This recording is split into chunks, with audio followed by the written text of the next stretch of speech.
Let's talk about organic farming in India. इसमें हम पढ़ेंगे definition and techniques, Indian context and scope, certification and regulation in India और advantages of organic products, और last में हम देखेंगे चैलेंजेस क्या है। सबसे पहले देखते हैं definition and techniques. It relies on specific techniques. ठीक है, इसमें क्रॉप रोटेशन करो, ग्रीन मैन्यूर यूज़ करो, बायोलॉजिकल पेस्ट कंट्रोल करो। प्राइमरी एम क्या है? Keep soil alive and healthy. Organic waste और बायोलॉजिकल मटेरियल का यूज़ करना, बेनिफिशियल माइक्रोब्स का यूज़ करना जैसे बायो फर्टिलाइजर्स, और eco friendly pollution free environment रहता है इस मेथड के बेनिफिट्स क्या हैं? ये रिप्रोडक्टिव या रीजनरेटिव कैपेसिटी को बचा के रखता है सॉइल की। ठीक है, न्यूट्रिशियस फूड देता है। फूड जो होता है वो वाइटैलिटी में रिच होता है और डिसीज रेजिस्टेंस होता है। नेक्स्ट हम देखें इंडियन कॉन्टेक्स्ट और स्कोप क्या है। जियोग्राफिकल व्यू में एमपी जो है उसमें लार्जेस्ट मतलब ऑर्गेनिक फार्मिंग का एरिया है, लार्जेस्ट सर्टिफाइड एरिया। उसके बाद हिमाचल प्रदेश और राजस्थान आते हैं। और यदि हम देखें पूरे ऑल ओवर इंडिया में तो जो सिक्किम है वो फर्स्ट ट्रूली ऑर्गेनिक स्टेट है। सिक्किम जो है वो फर्स्ट ट्रूली ऑर्गेनिक स्टेट है। ठीक है, जनवरी 2016 में डिक्लेयर किया गया था। पूरा ऑर्गेनिक खेती करते हैं सिक्किम। ऑर्गेनिक प्रोडक्ट्स कौन से प्रोड्यूस होते हैं? Cereals of millets, pulses, fruits, vegetables, dry fruits, spices, medicinal plants, sugar cane, oil seeds, cotton, tea और coffee.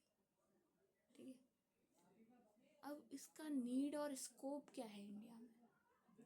Reverse damage from chemical inputs. तो देखो, जब ग्रीन रिवॉल्यूशन आया तो उससे ये बात तो सही है कि भैया हमारा प्रोडक्शन बढ़ा। ठीक है, जो हम भूख की कगार पे थे उससे हम जो है एकदम ही उल्टा होके एकदम बढ़िया फल फूल गए।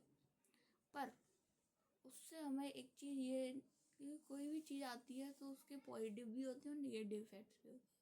तो इसी तरह इसका हमें केमिकल इनपुट जो था, जो भर भर के फर्टिलाइजर्स, केमिकल पेस्टिसाइड जो यूज़ किए जा रहे हैं, तो उससे हमें नुकसान बहुत हुआ। तो ये इसका जो है तो ऑर्गेनिक फार्मिंग में जो है वो ये इसका नीड इसलिए है कि केमिकल इनपुट से हमें एक रिवर्स डैमेज जो है हम बचा सकते हैं ना, कंटेमिनेशन कॉजिंग हेल्थ और लाइफस्टाइल डिसीजेस, और रिवाइव ट्रेडिशनल फार्मिंग प्रैक्टिसेस। और population versus arable land constraint. India की पॉपुलेशन कितनी है? 16% of total of the world, है ना। मतलब वर्ल्ड की जितनी है उसकी 16% इंडियन पॉपुलेशन है। इंडिया में एरेबल लैंड कितना है? 2.4% ऑफ वर्ल्ड टोटल। तो हमें चाहिए कि एक बैलेंस्ड अप्रोच रहे। हम जो है यूएस की तरह पूरा ऑर्गेनिक नहीं हो सकते, हमें बैलेंस्ड अप्रोच बनानी पड़ेगी, ऑर्गेनिक प्लस साइंस या टेक्नोलॉजी, है कि नहीं। अब हम आगे बात करें सर्टिफिकेशन और रेगुलेशन की। तो फसाई जो है वो ऑर्गेनिक फूड को रेगुलेट करता है। ठीक है, 2017 में इसके रेगुलेशंस आए थे। यूनिफाइड लोगो लगाना पड़ेगा। यदि आप ऑर्गेनिक फूड बेच रहे हो, कोई भी है, तो उसको यूनिफाइड लोगो, इससे एक पहचान रहे, जैविक भारत करके। ठीक है, रिक्वायर्ड सर्टिफिकेशन अंडर एनपीओपी और पीजीएस इंडिया। अब ये चीज़ है कि इसमें 2 सर्टिफिकेशन सिस्टम है, एक तो है एनपीओपी और दूसरा है पीजीएस इंडिया। अब इनमें भी कुछ डिफरेंसेस हैं जो हम देखेंगे आगे। ठीक है, जैसे इसमें डिटेल में दिया है 2 सर्टिफिकेशन सिस्टम। एनपीओपी माना national programme for organic production. क्या है ये? इसमें क्या होता है, थर्ड पार्टी सर्टिफिकेशन होता है। मतलब थर्ड पार्टी आएगी, आपका जो है जांच करेगी और फिर आपको सर्टिफिकेट दिया जाएगा। Ministry of commerce and industry के अंडर आता है, ठीक है। गाइडलाइंस ओवर डिटेल्ड नॉर्म्स,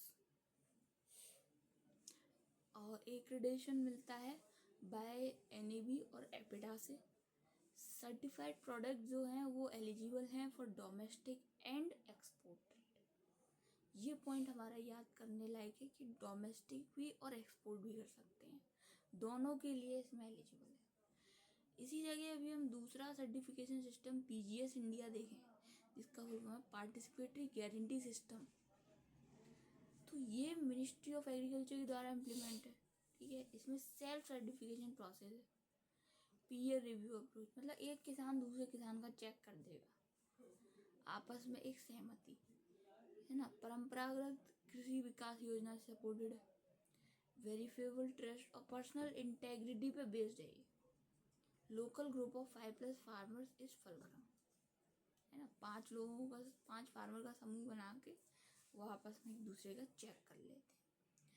पर अब इसमें क्या चाहिए कि certified product only for domestic trade, आपस में ही कर रहे हैं ना, तो डोमेस्टिक ही बेच लो, एक्सपोर्ट के लिए अलाउ नहीं है, एलिजिबल नहीं है। एनपीओपी में एक्सपोर्ट के लिए एलिजिबल। इसके बाद हम आगे देखें तो क्या है, import regulation allows equivalence recognition to NPOP. अब ऑर्गेनिक प्रोडक्ट के एडवांटेजेस क्या हैं? पहला है increase nutrient content, mineral vitamin होते हैं भर भर के, है ना।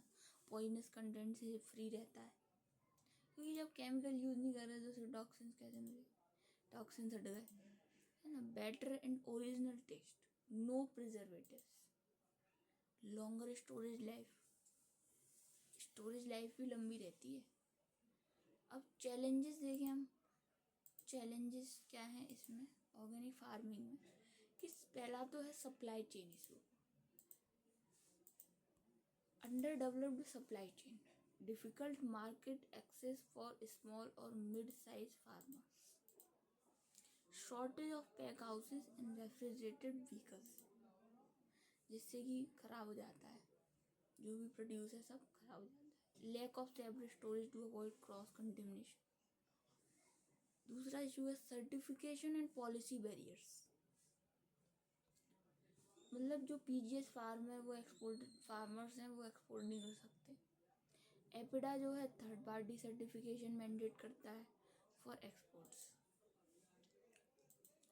Yield and conversion risk, risk of yield loss during conversion period, क्योंकि जब क्या होता है हम केमिकल से खेती उगा रहे थे अभी तक, ठीक है, फिर क्या हुआ कि हम उस पर स्विच करेंगे ऑर्गेनिक पे, तो शुरुआत में क्या होगा, जो यील्ड होगी वो कम होगी, हेलो, तो उसका रिस्क रहेगा।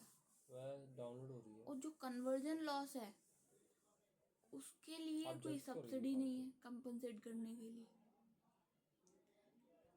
एक मिनट नेक्स्ट में पहुंच रीजन रही है, है बस। नेक्स्ट चैलेंज है बस इनपुट डाउनलोड हो रही शॉर्टेज, ठीक है। गुड क्वालिटी का ऑर्गेनिक इनपुट का शॉर्टेज है। ऑर्गेनिक जो फर्टिलाइजर है वो उतनी मात्रा में अवेलेबल नहीं, गुड क्वालिटी ऑर्गेनिक सीड्स की शॉर्टेज है, और ऑथेंटिसिटी ऑफ ब्रांड्स, है ना। कंप्लायंस और ट्रस्ट करना, क्योंकि इतने सारे ब्रांड्स हैं मार्केट में, और तुम कैसे आइडेंटिफाई करोगे कौन सा ऑथेंटिक है कौन सा नहीं है, ये कि नहीं। और नेक्स्ट है हायर प्राइस पॉइंट, माना कि ऑर्गेनिक खेती में इतना खर्चा हो जाता है कि जो लास्ट जो कंज्यूमर है उस तक प्रोडक्ट पहुंचने में इतना महंगा हो जाता है कि आम आदमी नहीं खरीद पाता, तो यहाँ पर एक दिक्कत है, इसलिए फिर फार्मर्स कम उगाते हैं उसको। तो ये हमारा ओवरऑल कवर हो गया ऑर्गेनिक फार्मिंग।